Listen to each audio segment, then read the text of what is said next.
And welcome again to Contemporary Moral Issues. I'm Professor Barberdale, and you may have seen some of the signs out today on your way into campus. So for those of you who have an interest, there's a budget meeting tomorrow at 5. So I have to be there for the sign-up sheet so I can speak early. So office hours are going to be canceled for Wednesday again, and that will be my last. That'll be the last budget meeting. If you could just put Philosophy 205 in the date on the top and send that around.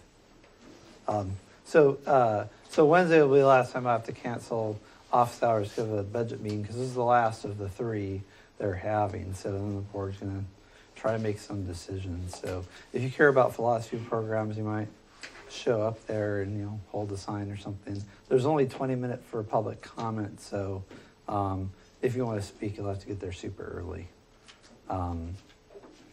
That means like basically six or 7 people, for the public comment. I'm going to be one of those people. So anyway, so that is what it is, and so who knows what the outcome is going to be. The proposal, just so you're aware, is to cut all religion classes and cut all philosophy classes except for ethics and critical thinking, and they're going to offer 1 to 2 classes every term. So it's a really stupid idea. It doesn't make any economic sense. It's a big black eye for the college that is like cutting history or anthropology or something like that to close the temporary budget shortfall. They have money that they can use, but they don't. The board has this thing about using one-time money. So. Anyway, if those issues are important to you, you can talk to the board. You can look them up on Lane's website. You can email them or call them or show up and wave a sign. So I just want to let you know what's going on. and again, I apologize for being somewhat distracted. I think our current week here just has I think it has a big nothing burger in it. So today we're going to finish up the stuff on immigration, and then.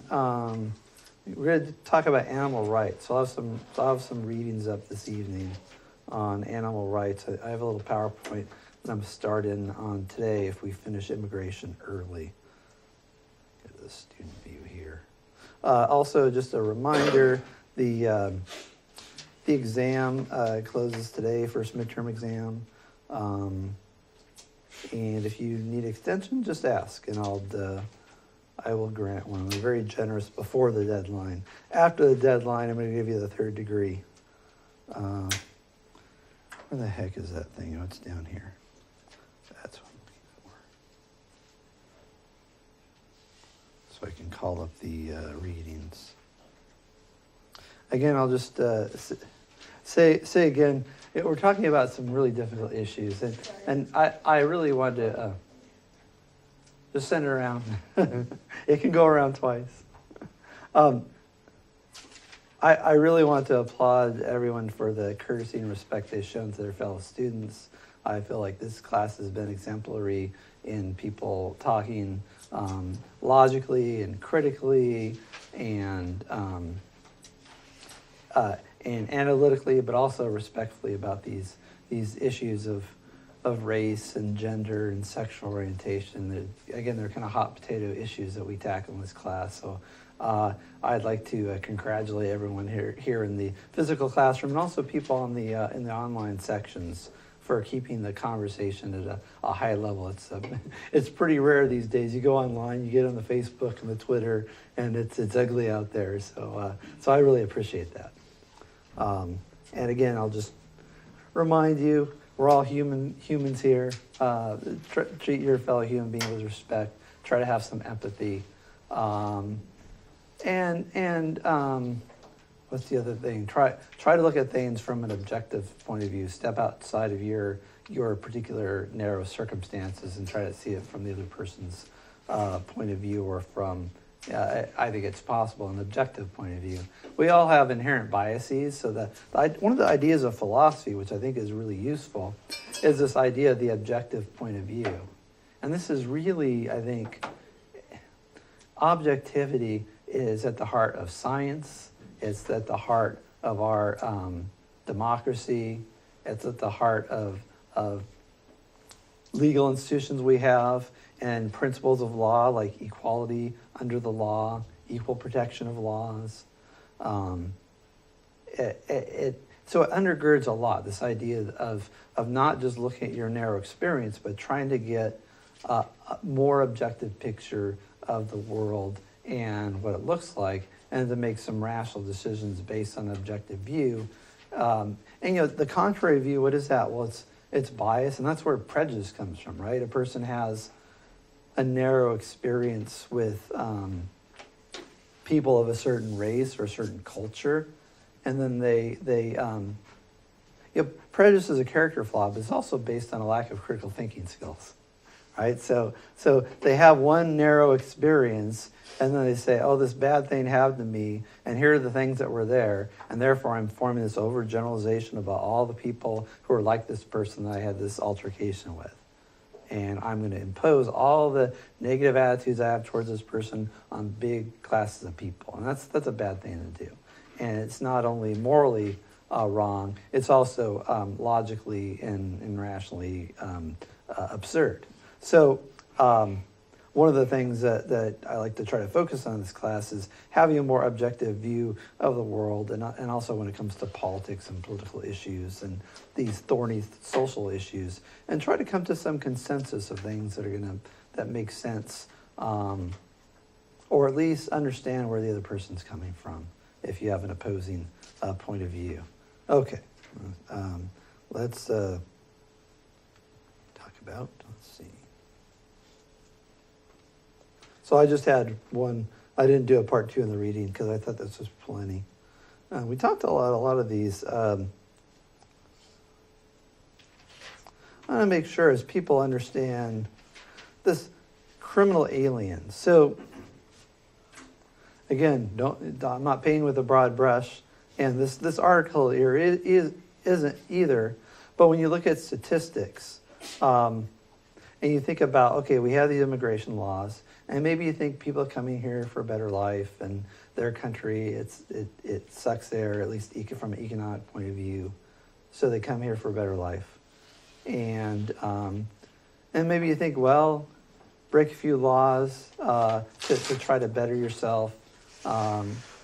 It's just a line in the sand. It's artificial. Maybe we should look the other way. But then when you come to the point of okay, given that you open the borders and ignore the immigration laws and let all these people in, the question is, are some of them going to be criminals? And the obvious answer is yes. But then the second question is, are there likely to be more criminals in a flood of immigrants from a second or third world country than from another first world country? So what? Again, we're talking about demographics and I suppose about, let's talk about crime rate and poverty, those two things. Do those two things seem like they're correlated to you? Crime rate, poverty, and then maybe educational level. Maybe take those three. Any thoughts on that? Seems like there's some correlation. That might not be like super, super high, but it seems like there's some relationship between those things, right? Like where you see lots of crime in disproportionately poor areas. And you think about like who turns to crime? People without enough job skills to get a decent job. Maybe you get some, I suppose you got your shyster lawyer who's, doing unethical things, and maybe even some illegal things. And certainly there's lots of examples of high-profile politicians doing legally questionable things, ethically questionable things, and even illegal things. And sometimes they even go to prison. Sometimes you get governors and congressmen going to prison. I think that's great. It shows that there's at least some justice in the system, that occasionally somebody goes to prison, even if other people you think should have gone didn't go. I won't name any names, but there's definitely people. But there's definitely people that get their hand caught in the cookie jar, who have lots of power and lots of authority, and they end up, because of the rule of law and because our level of corruption in the U.S. is less than some other countries, they go to jail. And there's plenty of white collar criminals. But if you look at like the number of like violent crimes, robberies, assaults, rapes, they tend to happen in lower economic segments of society, in depressed society, where people have all sorts of problems related to poverty. Particularly with men, your work is part of your identity. If you can't find work and you're in danger of being homeless and you can't pay the rent, you're going to be really frustrated. What are you going to do? What? Oh, sorry, okay. Well, so you're going to beat your wife, you're going to drink to excess, you're going to abuse illicit drugs. Where do people sell illicit drugs? In your neighborhood, right? Where do all the rich people go to buy drugs? Into the poor neighborhood, right?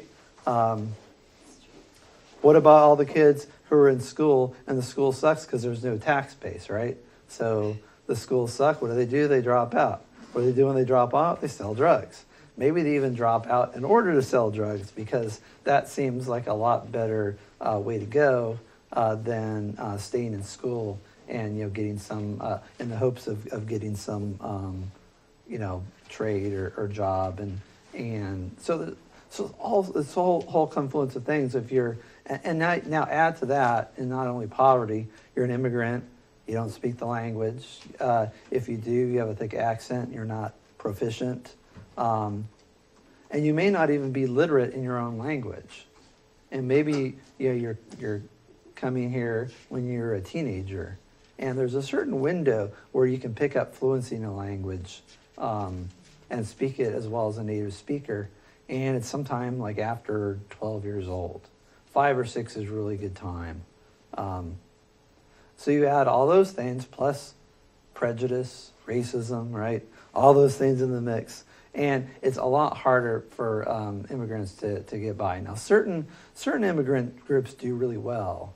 Again, you look at...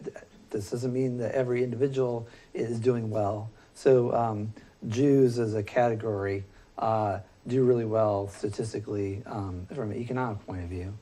Even though any particular Jew you might look at may not be rich, right? So it's like tall people, right? Men tend to be taller than women, but there's some women in this class that are taller than me, and I'm kind of short for a guy, particularly in America. But if I went to Asia, I'd be tall, right? So again, these are generalizations, and that doesn't mean that it's true of any individual. So when you have large number of immigrants from a poor country who don't speak the language and may suffer discrimination coming in all at once, what's your thought? This is the way immigrants historically, what they do is they think, well, I'm not going to get a fair shake here. I'm hoping I will, but things look kind of sketchy now. I don't have many skills. What am I going to do? Well, I'm going to stick with my own people. And where can I afford to live? Oh, where all these new immigrants move in the poor part of town. And so you get these ethnic enclaves where the pressures to assimilate are fewer because all the people around you are part of this ethnic group that's moved in. And you see this historically in New York. If you've seen that movie, Gangs of New York, it shows all the different immigrant groups, the Italians, the Polish, the Germans, all these groups. And they form, they're in ethnic ghettos and they form ethnic gangs and they fight with each other. And it's been a while since I've seen it. I think they all get together at some point. I don't know. So you get and in Europe they have, with the massive number of immigrants from North Africa, you have these areas they call the police and the politician refer to as no-go zones, which is basically like, maybe I'll show right up there.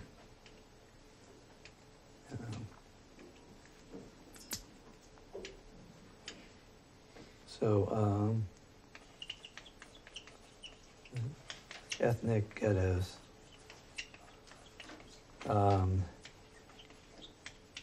No-go zones.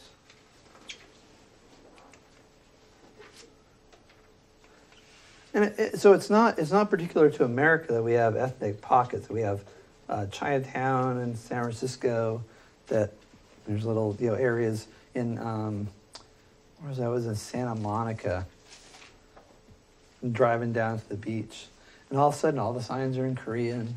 And I see like nail salon, which seems to be a big thing with the Korean culture, the nail salons and spas, and the corner ethnic markets, and there all the signs are in Korean all of a sudden. And we drive for a few blocks and then it goes back to English. I'm like, oh, I guess that's the little Korean immigrant community. It's probably been there forever.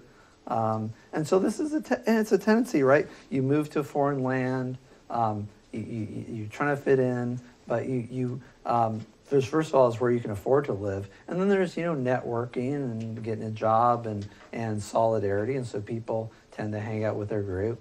But when you get people from especially poor country and discrimination and little opportunity, people are poor, you get anger and resentment and frustration, and it boils up into crime and sort of a downward spiral. So,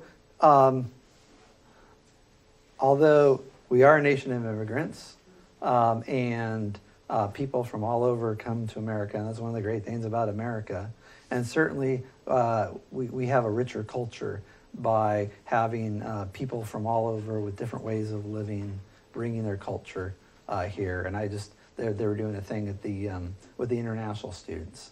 And our international students, they help fund the college. As a matter of fact, we'd be in a big mess if it weren't for our international students. So you guys, kudos to you guys for helping support the college. And we want it to be a welcoming environment. And so, and we're enriched by that. And you go to an international student event and get to see people from different countries and ask them about their culture, and it's a great experience. But there's also kind of the downside of immigration, which is if you get too many immigrants all at once from a poor country, it can have a disparate impact, not just on like the people who were there, but also on the immigrants themselves. Can end up in perhaps a worse situation than their home country. When I always see like people who come here from particularly Latin America, what they're willing to put up with to be here, I always think like, how bad must it be in your home country that you're willing to put up with that? Or like washing cars with this guy who may or may not have been, had the right to work here. I don't think anybody cared. And this guy's way better at washing cars than me. I was there, and he would smoke a cigarette. He'd have the cigarette, and he'd hold it in his lips, and he'd smoke it down to the ash without like touching it because he needed his hands. He'd put it as a headset, and he's like, yeah, done, right? And meanwhile, I'm here, trying to, do the job. I wash dishes. And I was with this guy from, where is he from? Vietnam, Binh Dang.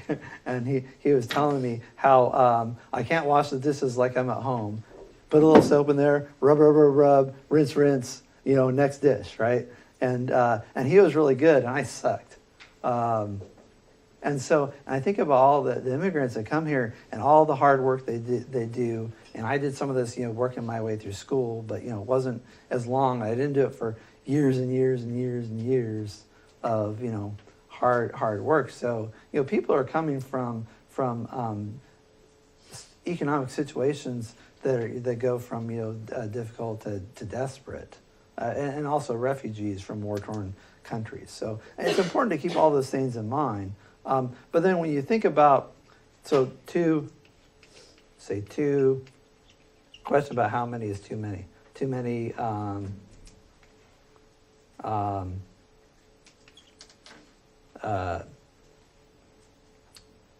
what's the word? Too many, not too many too soon. Too much, and too much at one time. Just too many at one time. And from very different cultures. So when you have poverty, and then racial prejudice and cultural differences, it creates social problems. And I think we ignore these things that are peril. And so one of the things people have talked about is this idea of assimilation. This is kind of become a dirty word today. And it used to be when people came in through Ellis Island, they would just give you your papers, they would misspell your name, they would check you for obvious virulent diseases, and they'd say, "Welcome to America," right? So, and it's pretty easy to get in. But if you look at immigrant groups around the 19th and early 20th century, they were really big on assimilation. And their idea is, we're coming to America, we're going to be Americans. And they impressed these attitudes on their children. They said, and even, I would say, they went a little too far. They would say, only English at home, only speak English. Not just like outside, but like if they come home, that say, no, you speak English now. We're not Russians anymore. We're Americans. We're not Poles anymore. We're Americans. We're not Germans. We're Americans. And there was this big push to assimilate and become part of the culture, to have the American dream, and that was a big push. And not just from like sort of top down from the government, but bottom up from immigrant groups themselves. And now there's this sort of idea that that's a bad thing, that to lose one's cultural identity is the worst thing in the world. And the new thing is this sort of idea of multiculturalism, which is this idea that, and you see this both in America and also in France. This idea that the dominant culture in modern Western culture is that there is no Western culture. And there is no French culture, that we're a nation of immigrants. Macron, the guy that just became the French president, he actually said there's no such thing as French culture. We're like an amalgam of a bunch of different groups. And basically the culture is whatever the people, the most number of people that come in, are. And so then the idea is that rather than immigrants assimilating, the dominant culture has to make allowances for all the little differences, and in order to be maximally welcoming. And perhaps there's a middle ground there. I don't know what I've said a lot here. What do you think about this whole assimilation versus multiculturalism? What maybe immigrants in like the 19th, early 20th century went too far. Maybe it'd be great if people that immigrated here could speak Polish and English, and you could do assimilation and still retain your traditions. I don't know, thoughts on this, on immigration and assimilation, and how do we avoid these problems? Which are real problems. I mean, you can say that you can ignore them, but they're there. Yeah.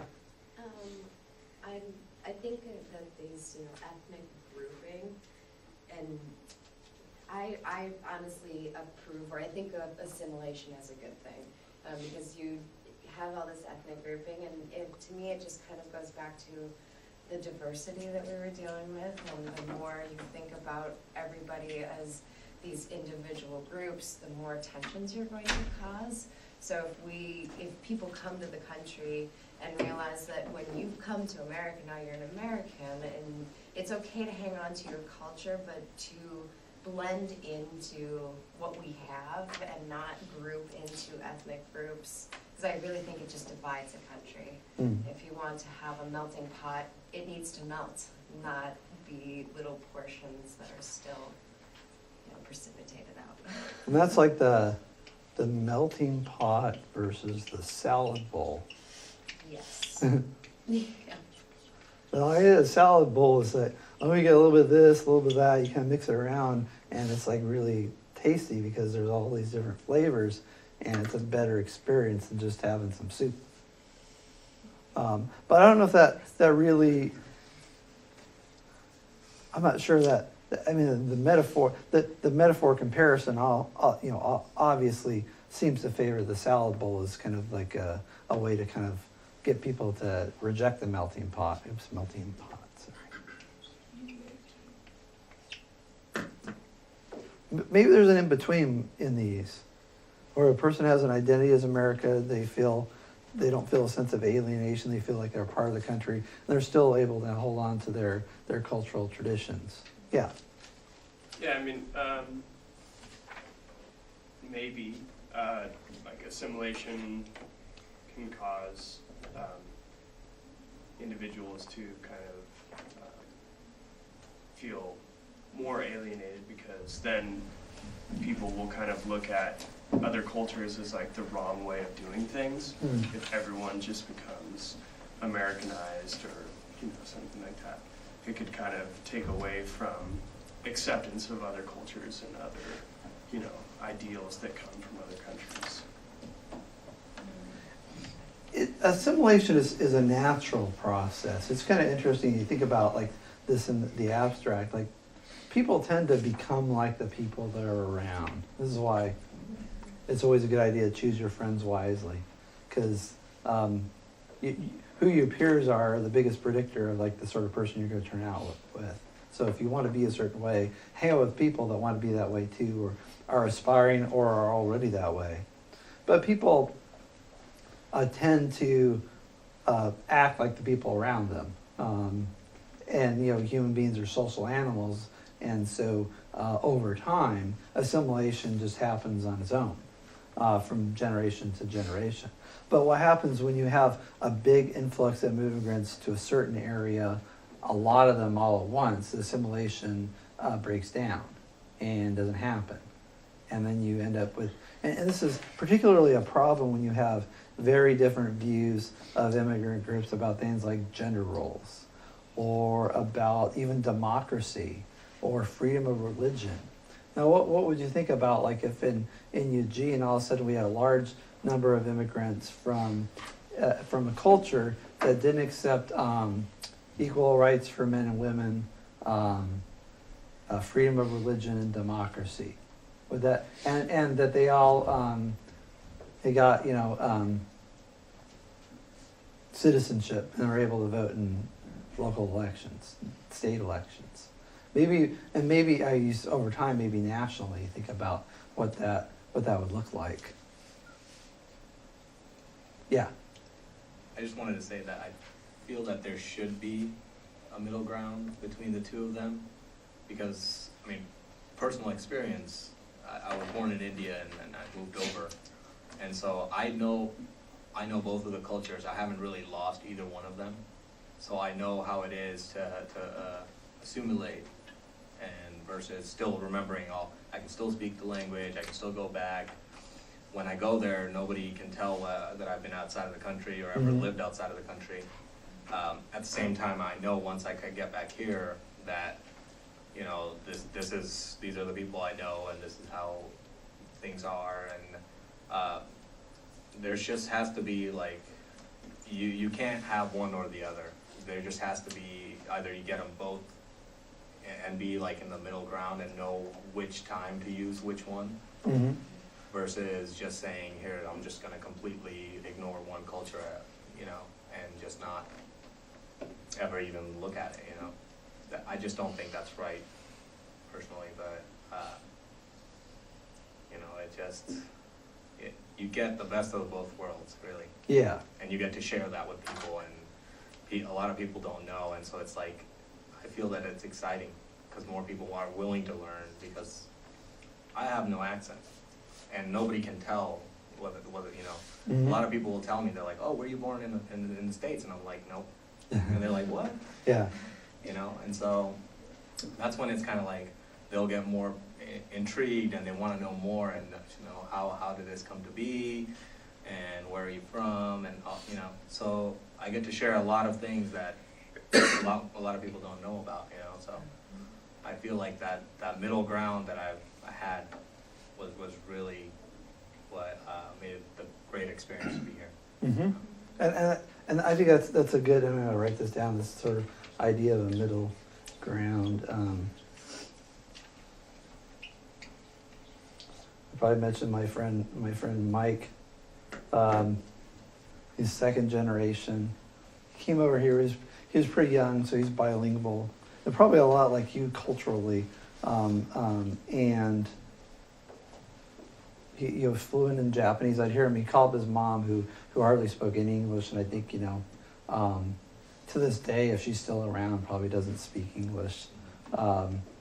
And he'd call her up and say, "Hi, Mom," and then it'd be like this long stream of Japanese I didn't understand, and then I'd catch a few English words like TV dinner and things, and then where there wasn't any easy Japanese equivalent or it sort of passed in the language, and then it'd be "Bye, Mom," and he'd go back to speaking English, and he could kind of move in and out of the cultures, but was fully acculturated and did really well in school, and became an engineer, and that to me that's like the model of the successful immigrant who comes and fully acculturates and accords themselves of all these opportunities in this country.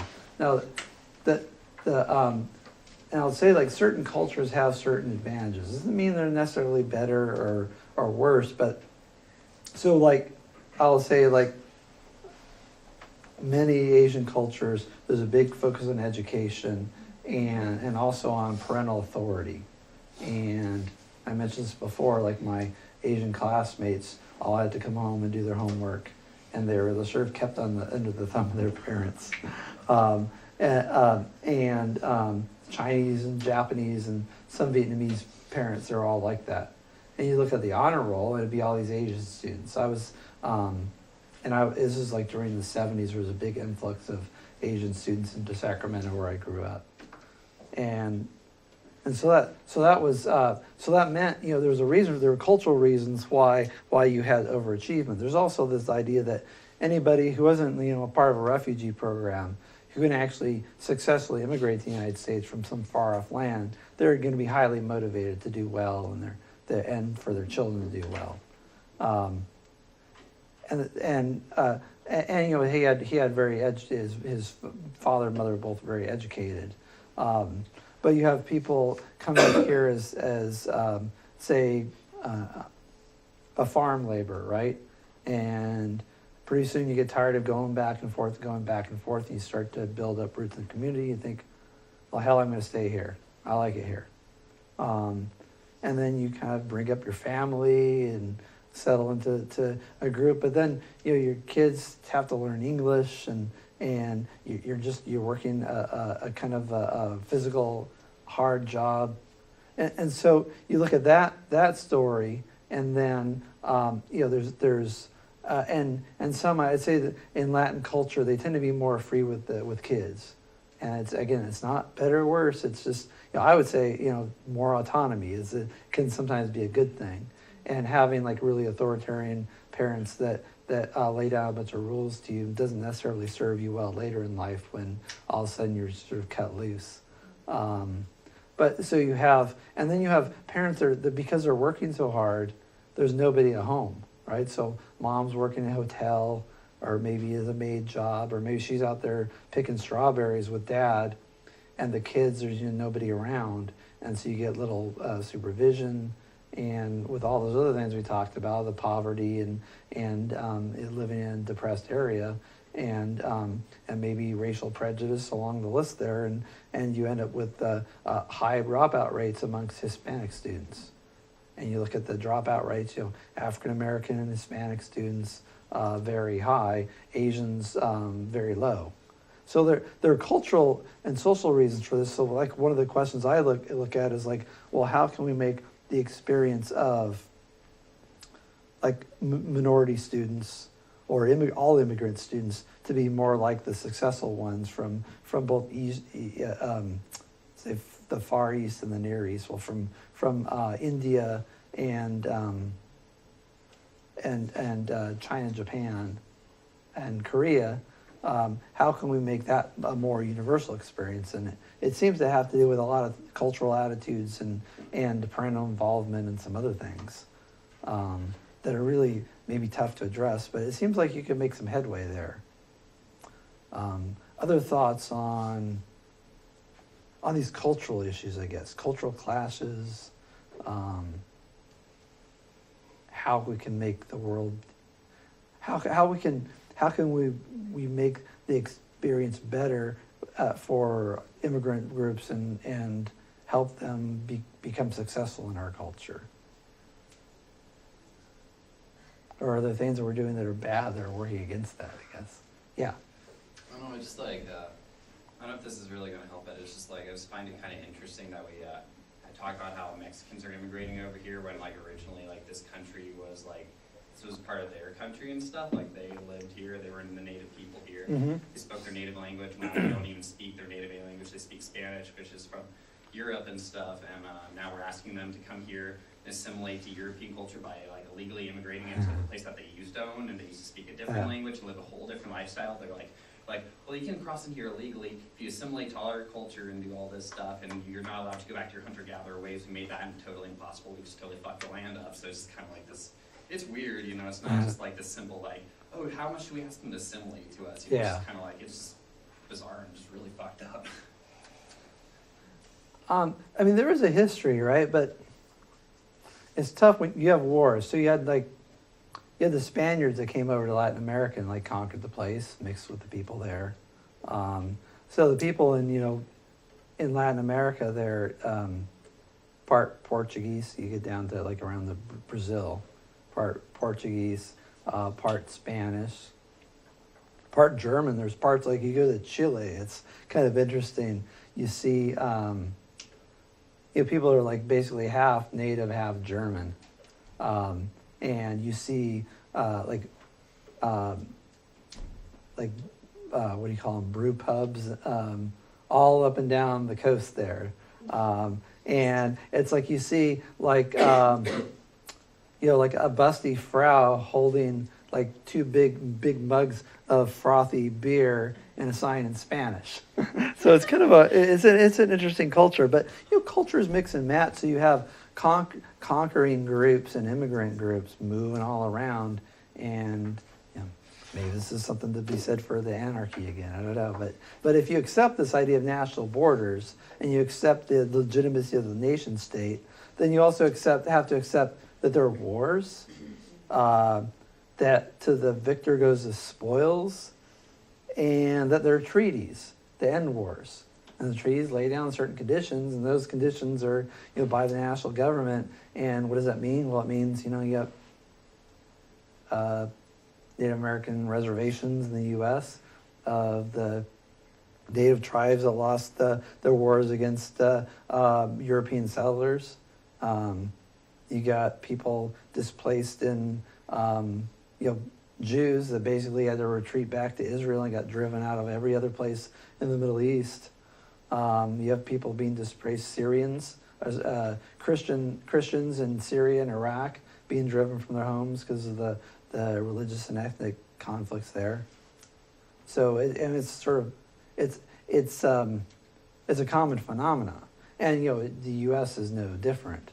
So I'm not. That maybe the question I ask is like, if there was a war that ended 100 years ago with Mexico, and there was a treaty that settled the border, is that a reason to sort of suspend expectations of what is right and proper for immigrant groups, or what the policy for assimilation or immigration should be? Should people get a special pass coming across from Mexico they don't get coming down from Canada, or coming over from Asia or Africa or the Caribbean or from wherever? Yeah.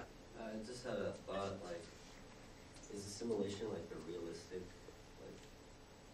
ideology? Because like with the example of Chile, like the mix between the German and Chileans, it's like you turned it to something different entirely. Maybe that's like, I suppose like the culture, everything gets mashed together.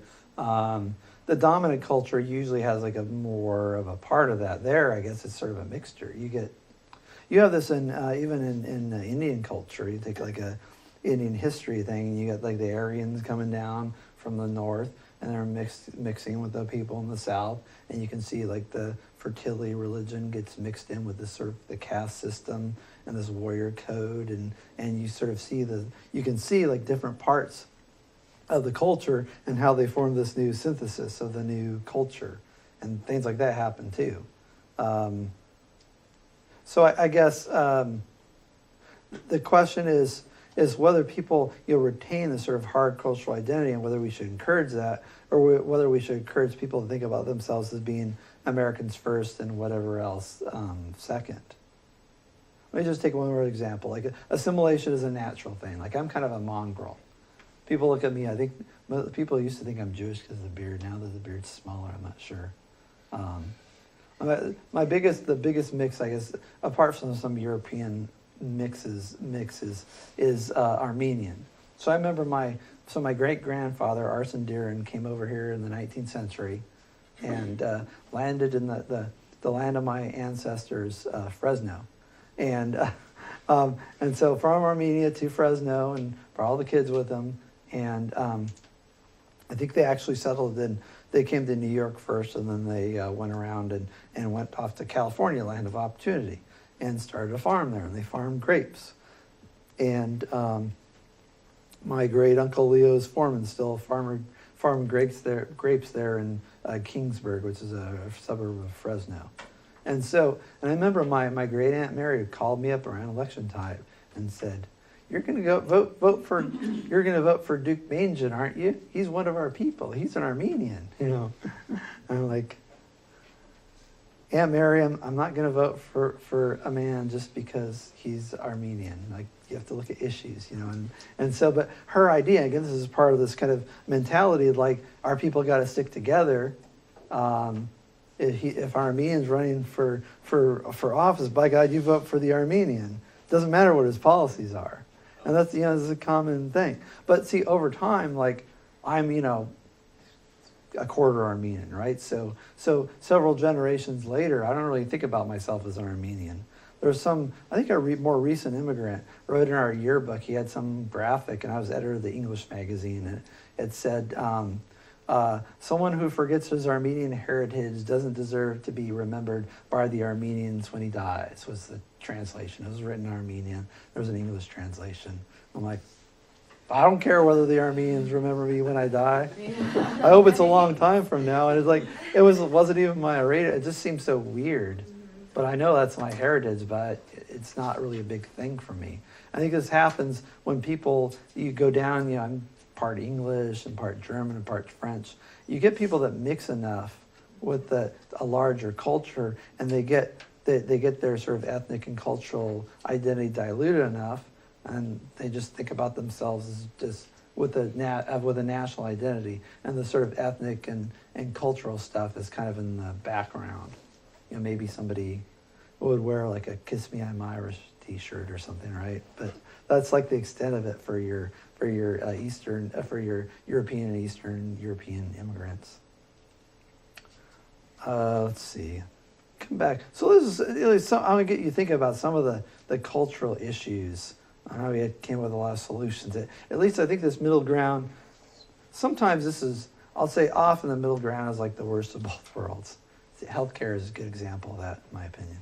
But you sort of stake out a middle ground. It's like you get the worst of both worlds. But sometimes it's a good place to go. And I think it's possible to do, instead of thinking about this as either or, I'll write that down. Either or, versus both and. And I think you can do both and here. You can say, have people have pride in their culture, celebrate their culture, continue to speak their native language, continue their cultural traditions, certainly continue their religious traditions. Since there's freedom of religion in this country, you can practice whatever religion you want. But also have some focus on learning English proficiently, becoming part of the cultural mainstream. And if there's a conflict, people from fundamentalist Islamic countries need to be told, Sharia is something you can practice in your family and in your community, but it's never going to be the law of the land. And you need to men and women have equal rights. And in the workplace, you'll be reprimanded, and you might even be fired if you don't abide by that. And so on with all the different, if there's customs or traditions that conflict with ideals of liberal democracy, and even with, homophobia, right? If you come from a very strict religious country which stigmatizes homosexuality, you come to Oregon, you're going to have to change your attitude, at least when it comes to to interacting with people in public. You can believe whatever you want, but if you engage in discriminatory acts in your business, you're gonna get a big fine from the Department of Labor. And in the workplace, so the idea is that you have to go along with the native culture, and that includes maybe things that aren't just legal. It means the way you treat people and your expectations there. So I'll spiel on that. Let me come back. Let's see, a few minutes for the break. I hit a few points from these readings here. Yeah. So we just have part 1, and there's no part 2 for last week.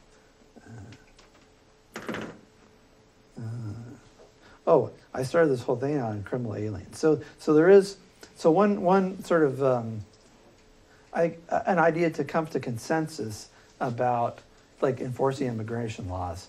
If someone commits serious felonies, not just illegal crossing, but they've committed assaults, robberies, maybe even some identity theft and fraud, certainly serious violent felonies.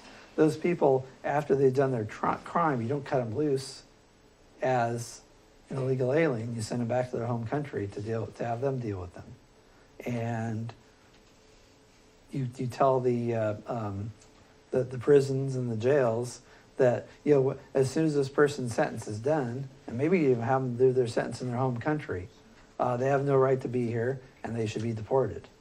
And the idea is to treat the criminal aliens different than people who come here for work or because their family are here, economic reasons, as opposed to people who have been convicted of smuggling or selling illegal drugs or committing robberies or rapes or assaults or other sorts of crimes.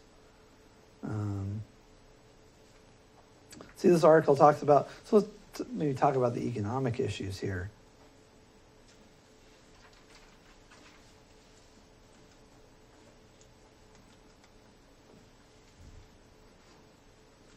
Who owns a job? Have you ever seen that South Park episode? There's this kind of, the gag, so the gag is there's aliens, illegal aliens from like another galaxy that come down. They're like the little gray guys with the bug eyes. And the idea is they come into South Park and start taking all like the low-level jobs. And you see this this mob forms, and they go and rabble, and they're rabble-rousing against the illegal aliens. And one of the refrains of the mob is, "They took our jobs." And the idea is that these jobs belong to us, the native people, and when you have people come in from a poor country who are willing to work for a lower wage, that they're taking jobs from Americans. And so, and this makes a case about this worker displacement. And there's always a debate about, like, if not for this large number of immigrants taking these low-level jobs, would these jobs be filled with Americans? Or, if you look at this other article, would the berries rot in the ground in Santa Maria, where I used to live? Would there just be nobody to pick them, and would farmers go bankrupt? And then the question is, like, what are these jobs? Is it just farm labor? Is it a lot bigger than that? And these are kind of empirical questions. And yeah, did you? I one time watched a documentary about that, about the workers at the farms and stuff. And this guy went in and worked with a bunch of the immigrants, and he picked a bunch of berries and stuff, and it was like by the barrel, I think, and you got a strict amount of money, and he made less than minimum wage. Since he was American, they had to give him minimum wage, but the immigrants were working a lot harder than him, and it's long hours, like 12-hour days, Mm-hmm. and they don't get minimum wage because they have to do it by the barrel, and it's really tough. Yeah, it's backbreaking labor. You have to stoop down. And the problem with some of these things, like they have mechanical pickers, but the problem with berries, particularly strawberries, are very fragile. And it's really difficult to do it mechanically, so it has to be done by hand. It's not like, I think it's something else like grapes, where you just sort of can hack off a bunch. And that I think can be done with machinery or nuts is another thing. They have these things that like mechanically shake the trees and all the nuts fall off into a little conveyor belt, right? But with strawberries, it's got to be done by hand. And strawberries have a really narrow window of like when they're good. So you pick them when they're a little bit green, or not green, but when they're not quite ripe, and they're ripe on the truck to wherever they're going. If you ever bought strawberries in the supermarket, you know that after a few days, even if you keep them in the fridge, the fuzz starts growing on them, and they start getting moldy. So it's also it's a high value crop. So it's not like potatoes where the strawberries are are valuable in part because they have this really thin window of ripeness, and people love them, right? So so then the question is, if you think about the sort of question, I'll give you two questions. I mean, these articles both address these. So the one question is, to what extent are immigrants, including illegal immigrants, displacing American workers, taking jobs that would otherwise be taken by Americans, and lowering wages? And then the question is it a legitimate complaint of native-born workers, particularly against illegal immigrants, taking jobs and depressing wages and making the unemployment picture worse? So, and then the second question is, what would happen without without illegal labor? Would the bottom drop out of American farm industry, or would something else happen? So I'll leave with those two questions, and let's take our 10-minute break.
All right, so what do you think about,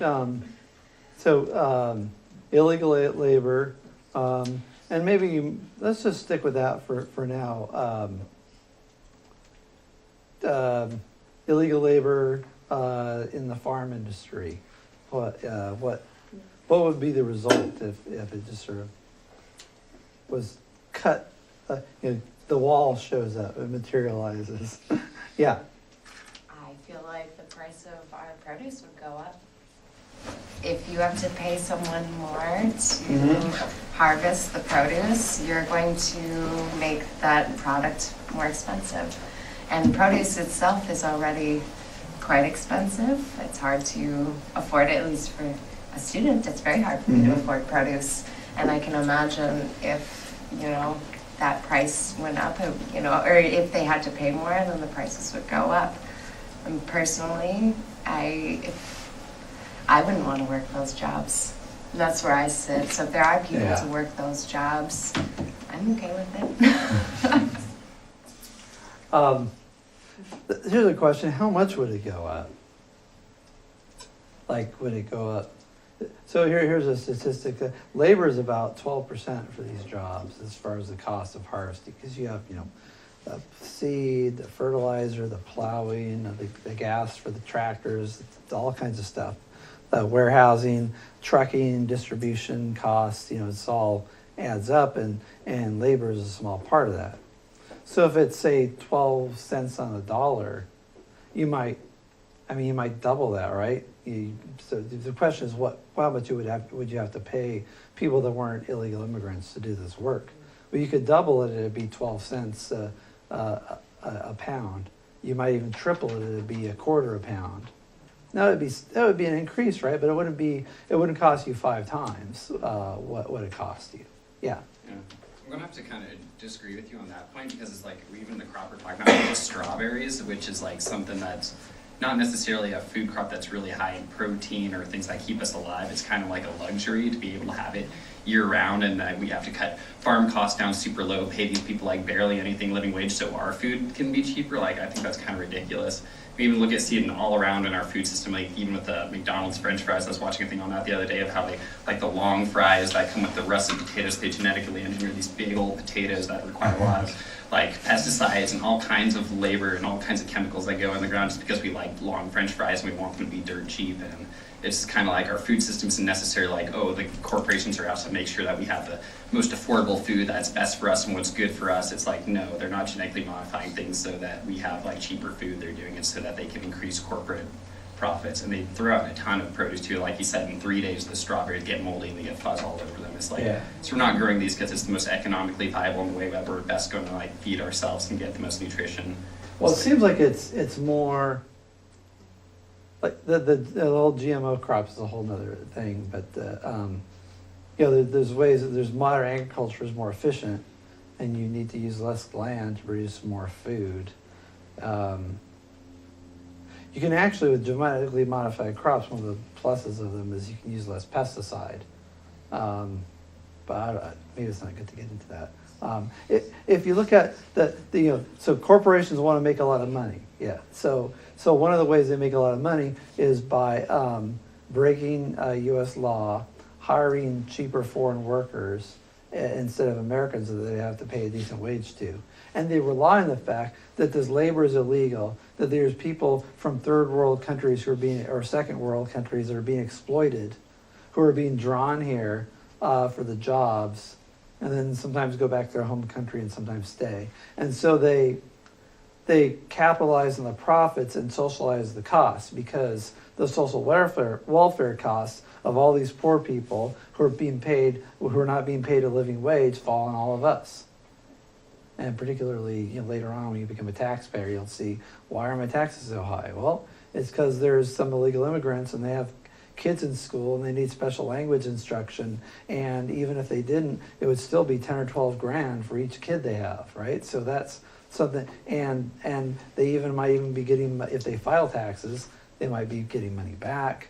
And even though illegal immigrants can't take advantage of social welfare systems, their children can, right? So if you have a child who's born in the U.S., they're a natural born citizen and they have all those rights. So you have people who are illegal immigrants who get the TANF now, used to be AFDC. Basically aid to poor people with dependent children, and along with the food stamps. What do they call that now? They keep on changing the names of these programs. But what they used to call food stamps, Oregon Trail Card, I guess now. So you get all this aid that's flowing out to poor people that we're importing from other countries. So then the question is, if you think about all the social welfare costs for all these poor people who are being imported into the country by big agriculture, would it be cheaper maybe just to have the native population do these jobs, and put pressure on the countries that are economically depressed to liberalize their economies, and say, you can't use the U.S. The U.S. has lose a safety valve for a lot of these countries. All the poor, disaffected workers, instead of causing trouble and showing up at City Hall or the national government with signs, protesting, doing strikes, all this sort of stuff that might actually improve things, they'll come to America for a better life. And this is the highly motivated people who actually might change things in their home country. They come up here to try to improve their situation. So it acts as a safety valve for corrupt and inept governments. Yeah. Well, I mean, but for like the agriculture jobs, how much, what about all the people that in like those third world countries that are exploited by corporations that go down there and ruin the land, and so they're forced to come here and to try and get a job. Corporations like Dole and Del Monte in like South America, they went down there and just ruined these people's lands and just started growing one crop, which isn't giving the soil, what it needs to kind of thrive. And those people were forced out of their countries. So, Then the question, I suppose, is how many people are displaced by multinational corporations, ruining perfectly good cropland. Typically, what happens is they plant in areas that shouldn't be planted in the first place, and they clear a rainforest or something, and then it turns to clay, and that's the problem.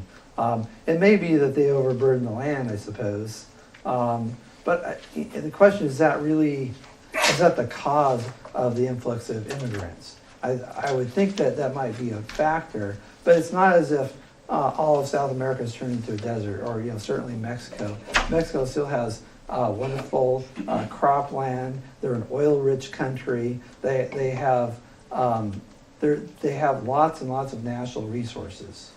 Look at Venezuela. This is another example. Venezuela, an oil-rich country, lots of natural resources. It should be doing really well, and there are food rights there. Why are the food rights? Well, it's because of the corrupt and inept government there. And so I think some of these other countries, they use the United States, which is doing very well because of our free market enterprise system, because of modern science and farming techniques, lots of different reasons why the U.S. is doing really well and these other countries aren't. And in Mexico in particular, it's very bureaucratic. You have a small number of families, only a lot of the resources. And it's very difficult for new companies to move in there and invest in the economy because they're worried about losing their shirts, because it's very risky to invest in Latin America, which I actually have some personal experience with. The legal protections there aren't the same as in the United States. There's a reason why you don't get lots of foreign investment. So, and if you look economically, do a survey of the countries that are doing better, like India and China, it's because of market reforms. It's because of the much maligned neoliberalism.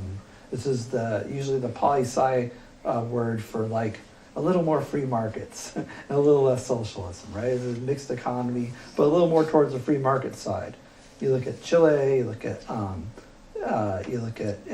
and certainly India and China and big swatches of Eastern Europe that have liberalized, and even Russia, as poorly as it's doing with the gas prices being so low. All these countries have had market reforms, and their economies have grown like crazy, and it's benefited the people, and there's been a big growing middle class. But when you have high degrees of corruption and inefficient forms of government in charge, and no protection of property rights, and nobody wants to invest, and you have sort of people run the country into the ground. Argentina was the jewel of Latin America. It was the most prosperous of the Latin American countries. And you got Juan and Eva Perón coming in there, and they just ran that country into the ground. Massive currency devaluation. It just ruined the country. Same thing with Cuba. And so, but the coming back to the point of like the illegal immigration, if you have the safety valve, if all the people who are pissed off, corrupt, and inept governments, all the people who are pissed off can take all that energy and come to America and work a low-level job and make like 5 times more than what they would make in their home country in 3 months, and that it would take in a year, the home country.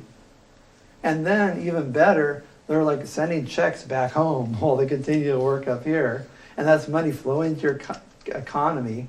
I think it's something like, I gotta remember the number, 25 billion? It was a huge number.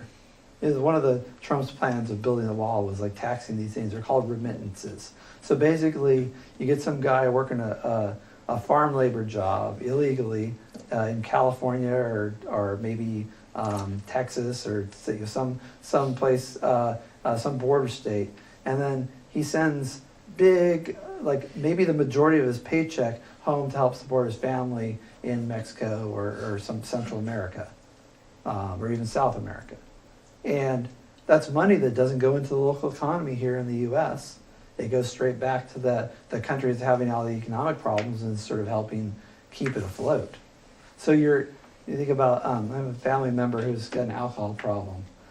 The behavior seems like what I would call enabling behavior, where you're helping someone maintain a corrupt system and keeping it afloat by allowing it to take advantage and do things that it otherwise wouldn't be able to do. What do you think? Yes, sir. It's not just the low-end jobs too, as well. I've experienced with in a lot of kitchens. And last job when I worked at the Eugene Country Club, I was sous chef. My other sous chef, Eddie, he and his wife Martha. Martha was the baker, and they worked here for 13 years and lived very simply and spent all their money and built a huge restaurant, a bakery, and a huge house. And just took 13 years, and then they moved back. And the problem is, Martha wanted to learn more of the culture, but Eddie just refused, hardly even refused to talk, or speak English or care about to. And then Maria, on the other hand, who loved it here, had her American-born kids, were born here, was actually really upset with what they were doing. Huh. So it's not just the low-end, very American jobs. There's quite a few even higher end jobs, and they got paid good money, both of them. And you mentioned like some of the things are like, so you think about like the farm labor and hotel work, like maid jobs, janitorial. You start moving up, you have factory work. People working things you don't think about, like working in an ice cream factory. They had a huge immigrant community. I think this is the one in Dearborn, Michigan. I think some big company put a big ice cream factory, and all the immigrants, I think these were mostly refugees from the Middle East, came to work at this ice cream factory, right? So big business loves cheap labor. So you get factory work, construction work. Now, construction jobs are really good, high-paying jobs. And sometimes a construction crew might be almost all illegal labor. Maybe the foreman is there and he better speak Spanish, and he might be a citizen, but everybody else is come up here illegally, and this isn't just like guys hanging out at the Home Depot, wait for someone to come by with their pickup and pick them up and have them work on some home improvement project. This is like people working regular, blue collar construction jobs. And what happens to the wages for construction workers who have been in the trade for some time? They go down south. Landscaping. Roofing, I was former of a roofing company. Or roofing. And 90% of my employees were. Uh-huh. Roofing. That's part of construction, I guess. But yeah, so it's, so I mean, it has an effect. So now here's the interesting social or moral question, I guess, is it a legitimate complaint of people who are citizens that people who are not citizens are coming in and taking jobs that they might otherwise have, or depressing wages because they're willing to work for less, or because the company can pay them less because of their status, because they're working under the table illegally. Here's a pin drop. I mean, who owns a job? I suppose you might say the company owns the job, right? But then, do they have to follow the law, or only do they have to follow all the laws? They have to follow the tax laws. There's health and safety regulations, right? There's all these different laws they have to follow to operate. What about the immigration laws? Those are laws too. So sometimes people, especially with companies that are kind of, I don't know, low-key or something, they're just gonna jump through whatever hoops they're gonna do to kind of save money for themselves and just not really give a shit about the laws. True. And then the question is the government, if the government looks the other way, should you complain about it? And do I have suppose I'm a construction worker and I say, look, all these people come in to America and they're working for less, they're breaking the law, and now I can't make more than $15 an hour where I used to make 25. And I say and I can't find a job to save my life that pays anything. Do I have a legitimate complaint? It's not like they took the exact job that I wanted, but the idea is they're depressing my wages and they're creating an economic climate such that the unemployment rate is higher and it's harder for me to get a job, and it's harder for me to get a job that pays the way it used to.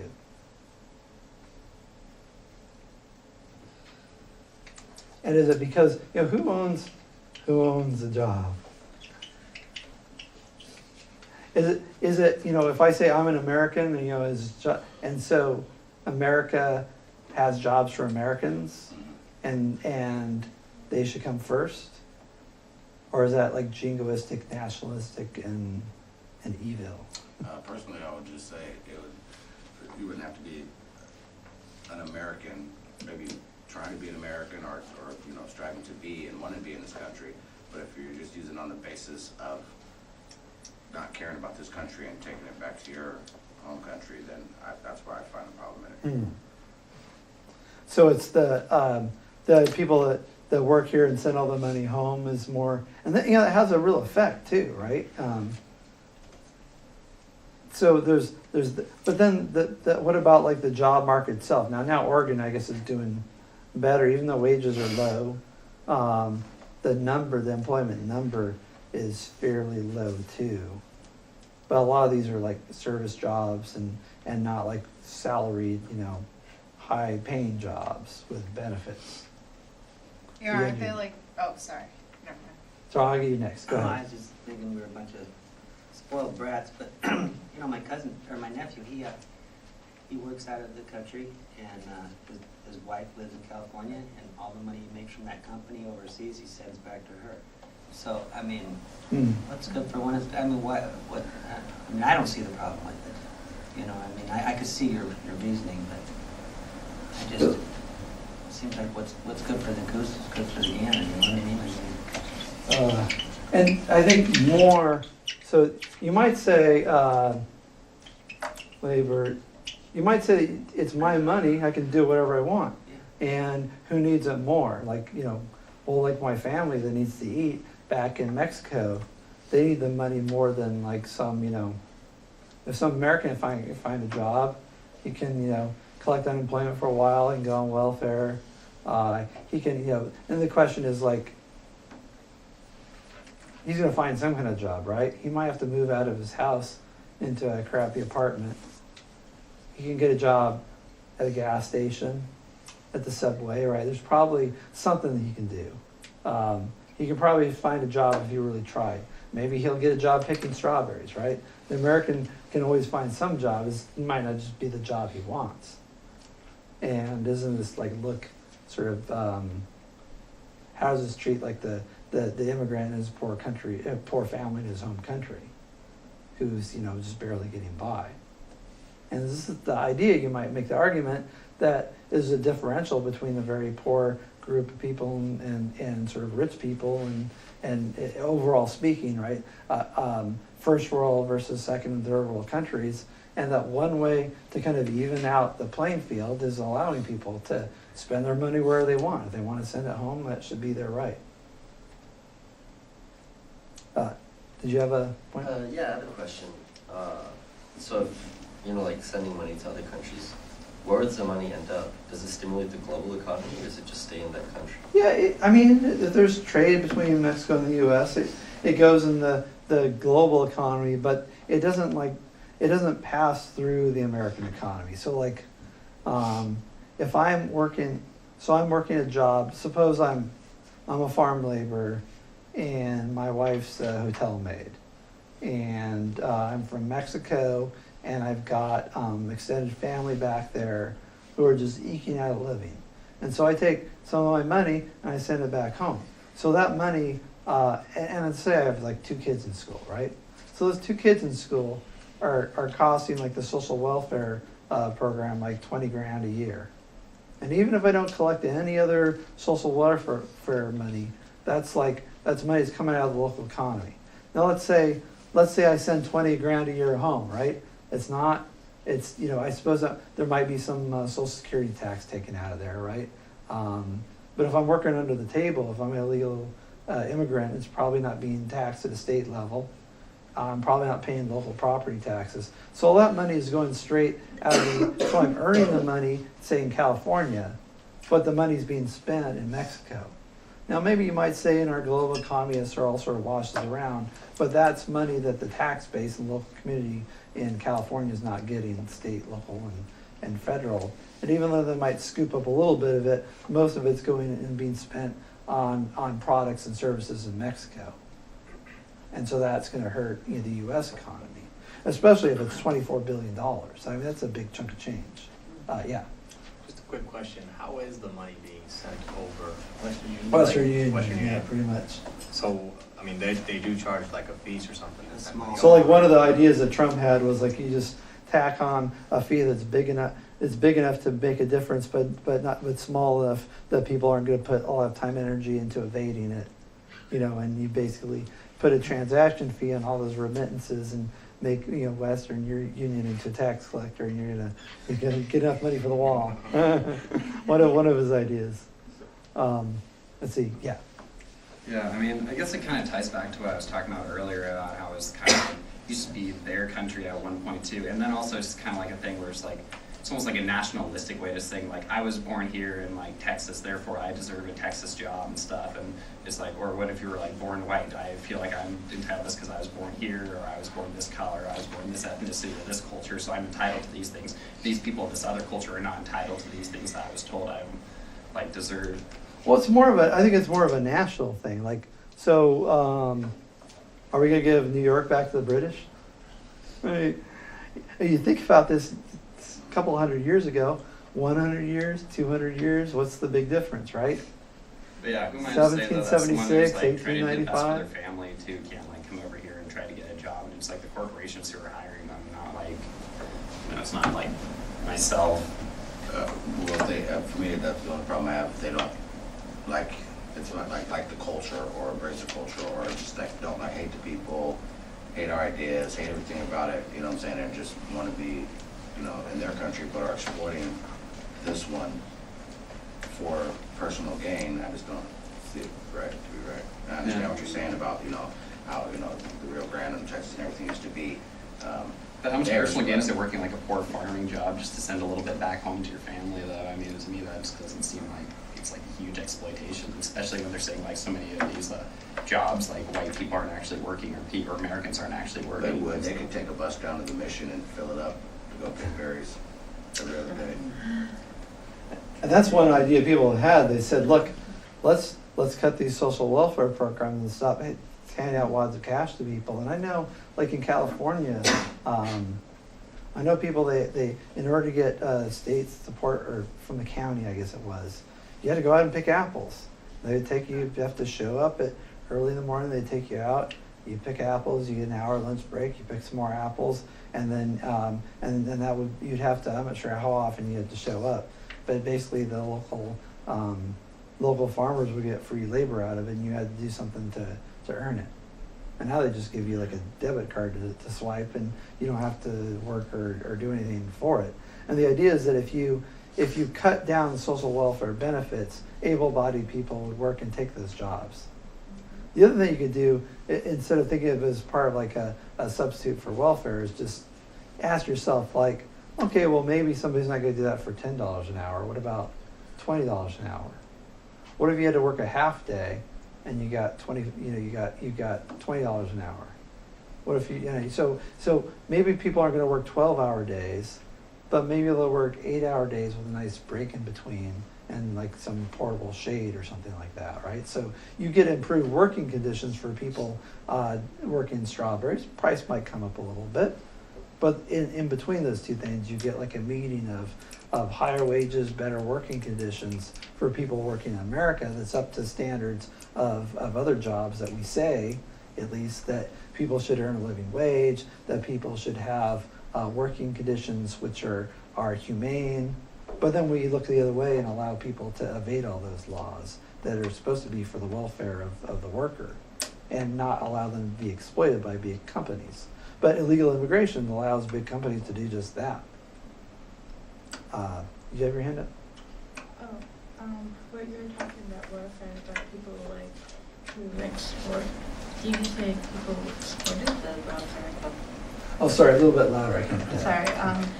You were talking about welfare and how people should be able to pick apples. Oh yeah, the idea of having people basically having work as a condition for receiving public assistance. I don't really agree with that because I come from a poor family. My family had to go on welfare back when my dad broke his back, and my mom was working full time and my dad had a broken back, and there was no way we could have done anything but like we couldn't have done that extra work because we were so down on our luck. Yeah. So I mean, obviously, a person with a broken back isn't going to be able to, do very much. So I mean, there are cases, but there's lots of cases where there's people who are capable of work, but for whatever reason aren't able to find it or keep it, who receive social welfare money and who could be shown work as a condition for receiving it. And that might be one way. Again, they did this during the Great Depression. They had the WPA, where they put people to work who couldn't find a job. So you might do something similar with that and fill some of those jobs now filled by illegal labor. And here's another question: does it make a difference whether it's legal or illegal labor? Because legal immigrants create these same problems. Yeah. I was just gonna say, when, these companies that are bringing people over to do this illegal labor, couldn't they just find some way to have them do the labor but in their own country rather than bringing them over? Oh, so there's a couple of things, like this guest worker program. The problem, and then there's also this idea of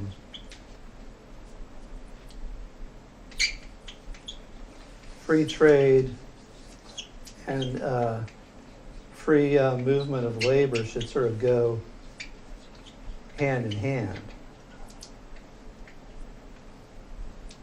This is a big debate about globalization, and one where President Trump has broken with tradition in the Republican Party, which has been the Republican Party generally has been a free trade, pro-globalization party, and the Democrats have been the union protectionist party. And they say America first, American jobs, and it used to be your factory worker, your steel worker, your auto worker. They're proud union members, and they're Democrats because the Republicans are trying to let in all these cheap imports, all these Toyotas and Miatas and stuff coming in from Japan, trying to muscle in on our auto industry. And the idea was America first. And that was a blue-collar Democrat type idea. And the idea is you have tariffs, you have trade protection, and you try to protect the American worker from foreign competition. And that meant foreign imports, but it also meant foreign labor. And then at some point, so you have Trump come in, and his thing is he's has a Democrat foreign policy of protectionism, and it's protect America from what he calls unfair labor practices unfair trade practices, and producing more things in America, more manufacturing, get our manufacturing base back, and that means squeezing out foreign competition, renegotiating some of these trade deals, buying fewer stuff from China, or telling China, look, if you're going to buy our stuff, we're going to sell you our stuff. That's the way it works, back and forth. None of this, we buy all your stuff and then you buy our debt. That doesn't work anymore. And so the argument is that if you're going to have free trade of goods and services, you should have free movement of labor as well. It's the same principle. And that in the long run, everybody's better off if you allow the workers to go where the work is, and you put together a willing worker and a willing employer, and you put them together and let the market hash things out. And that's, again, the more sort of libertarian view on trade. Yeah.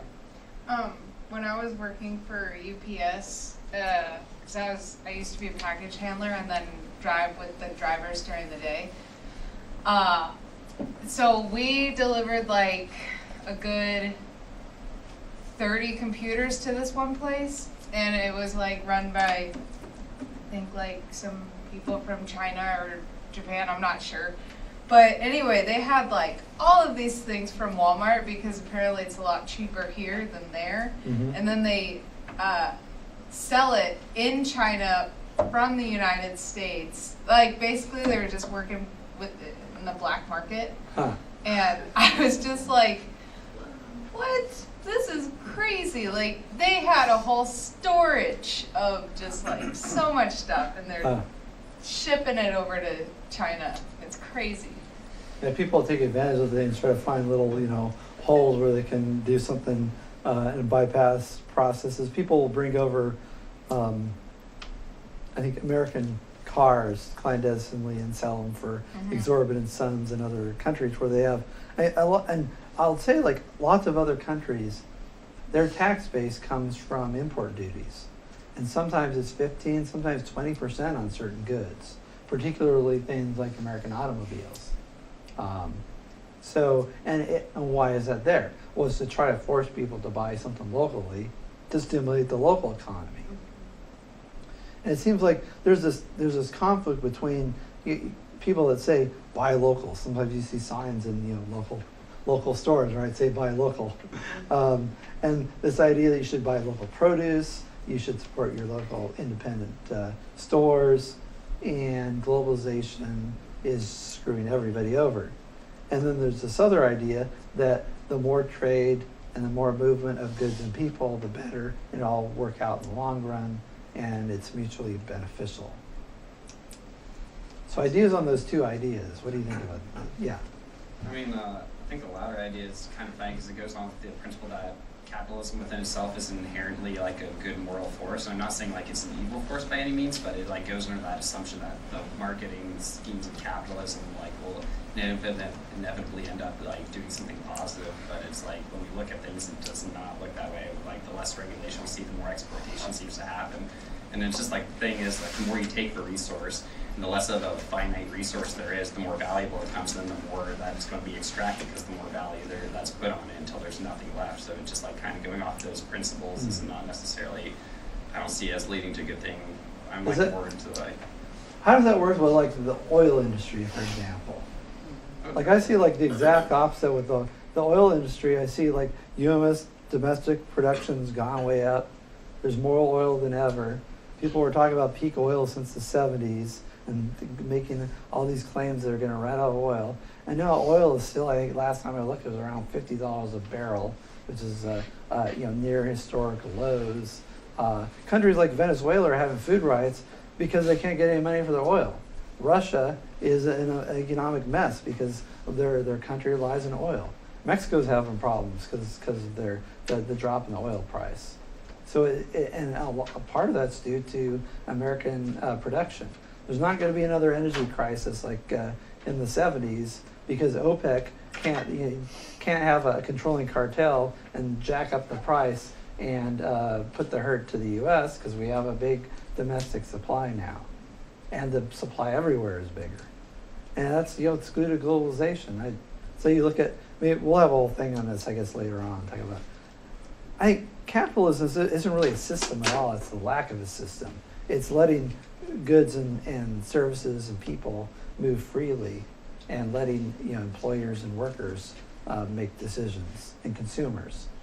But then the question is that better or worse? And if it's worse in the short term, is it going to be better in the long term? And then I had thrown a bunch of questions at you. And then does it make a difference whether it's legal or illegal? Like in a pure capitalist system, or I'll say the lack of a capitalist system, in a pure market system, let's say. I don't like the word system. If without tariffs, without trade barriers, without borders, you'd have free movement of goods and people. Now that would cause some disruptions because you got some very poor countries and some very rich countries, and people that can get to the rich countries will come there and take whatever job they can get. But is that really exploitation if you pay somebody $5 an hour to pick strawberries if in his home country the most he get is $1? I mean, he might see it as an opportunity. And let me suggest this to you. If a person didn't think it was worth it to come to America to work a lousy job and send the money home, he wouldn't do it, or she wouldn't do it. Right? There's a reason why people come here and face the slings and arrows, and and even public outcry and anti-immigrant sentiment, and they come here anyway. Why? Because it's attractive. Because they see that there's a better life, if not for them, than for their children. So then the question is, what if I, as a citizen, say, this is making my life miserable, I don't like it, and it's against the law? Do I have a point? Somebody else is there somebody who hasn't spoken for a while? Want to? I haven't heard from you for a while. And anybody else, if you haven't spoken, you have priority. Here, I'll get you first, and then you. Okay. I guess when you were saying it's an exploitation when someone comes to a country that they can work for $5 versus $1 in theirs, they think that in that regard, it seems like a much better situation for them if they come to a country. But it's when an industry takes its business to a third world country that doesn't have regulations, doesn't have different things to protect, say like the environment or the worker, and they go to these places because they know that they can pay them minimal amounts. They don't have to worry about polluting the environment. They don't have to worry about the safety of their employees and different things like that. I think that it's more of the reverse that is the exploitation rather than the people coming to the countries that are doing well. It's the countries going to the ones that aren't doing well and using them to have a cheaper labor force. And there, I guess it's let's put globalization. So what about this? I've got like an auto plant. I'm going to move it to Mexico because I can pay people less. So I have to give them health care, and I can save some money. There was a couple of companies who were looking at Mexico, and they're getting ready to move. I think Ford was one of them. And then Trump says, "Hey, if you stay here, we'll make it worth your while. If you leave, I'm going to make your life a living hell. Let's have a talk," right? And so you get the big gorilla of the federal government, and Trump, who has a reputation as being kind of a hard ass, calls in the head of the Ford Motor Company and whoever else who's got a factory or some big business that probably is sucking on Uncle Sam's teat in one way or another, and is subject to all the rules and regulations of the federal government. And he says, "Look, it's the carrot and the stick, right? You come here, we'll make things better for you. We'll make it so you don't want to run away from America because the business climate sucks. We'll make it a lot better for you here, and if you leave anyway, then things are not going to be pretty." This is sort of and that's a protectionist attitude. And I think you think about protectionism. So does it make a difference between whether jobs are taken here versus shipped overseas or south of the border?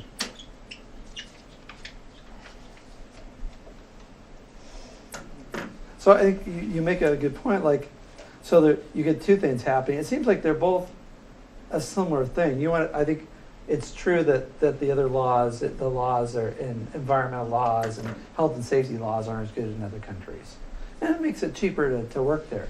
But there are things in America which just seem like it'd be overkill. Like you get some OSHA guy comes in and you don't have an exit sign that lights up over the door, you could have a huge fine. Or you got some railing that's supposed to be, it's 3 inches too short. It's perfectly safe, but doesn't match some code standard, and you're screwed. There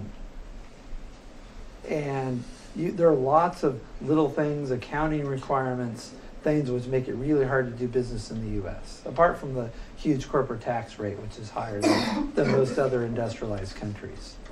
So people go overseas, the money goes overseas. So I think to the worker, it doesn't make any difference whether your factory picks up stakes and moves to Mexico, or whether an illegal immigrant comes and takes the factory job that you wanted, or the factory work pays less than it used to because of all these illegal workers. It seems like you're still out of a job, or your wages are still depressed. It's good for people in the third world, bad for people in the first world. And I think that the different attitudes of the attitudes of the more libertarian or more free market globalization approach is that it's all going to shake out in the end, and it's part of the price we pay for living in the modern world, and we should have compassion for those who are in poor countries and not grasp so closely to our high standard of living and make allowances for other people to take the American dream if it means that maybe we have to do with a little less. Thoughts about that as a pitch for globalization? Yeah. I'm just wondering, what's it gonna cost if 24 billion is going over the border right now, if that 24 billion doesn't go over the border? And then those families have to bring all of their families here, or they have to do other things. I mean, is that just gonna cost even more money? I mean, kind of helping them out and putting money into their economy. I mean, that seems like a good thing. Yeah, I guess the $24 billion going to Mexico might keep people from coming up here illegally. It might be that just the domestic economy, I don't know if it will force market reforms. It's hard to know, like, if you make changes, like one isolated change, how are things going to change? What were the results going to be? Because often you get unintended consequences. But it might just be, like, if you put a tax on those remittances, maybe it'll just continue and you'll collect the tax. And I suppose, Mexico will have $24 billion less, which I think is about, I want to say like 10% of their economy or so. It's a large number. It might be that they'll have to liberalize their markets and open themselves up to foreign investment. It might be more like, Nestle and whoever else gonna think about people are gonna move in there and have factories. I don't know. It's a good question. Anybody have thoughts on that?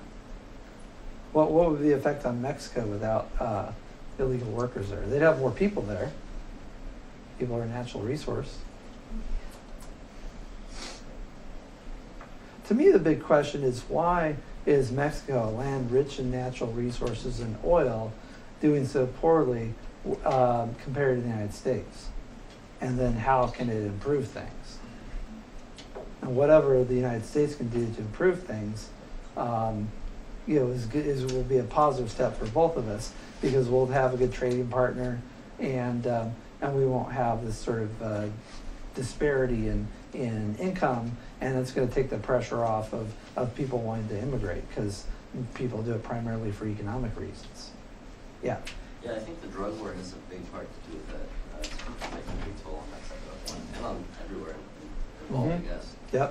So an unpopular opinion would be just to legalize all drugs and then make it so that corporations or whoever wants to, some company can manufacture their own and have there be competition so that they're good or clean or whatever you want to call them, so you know what you're getting, the standards, et cetera, like alcohol, And then that way, there's no more drugs. We can't even own a house though. We go over there. They can own a house. That's all we have time for on Thursday, Animal Rights.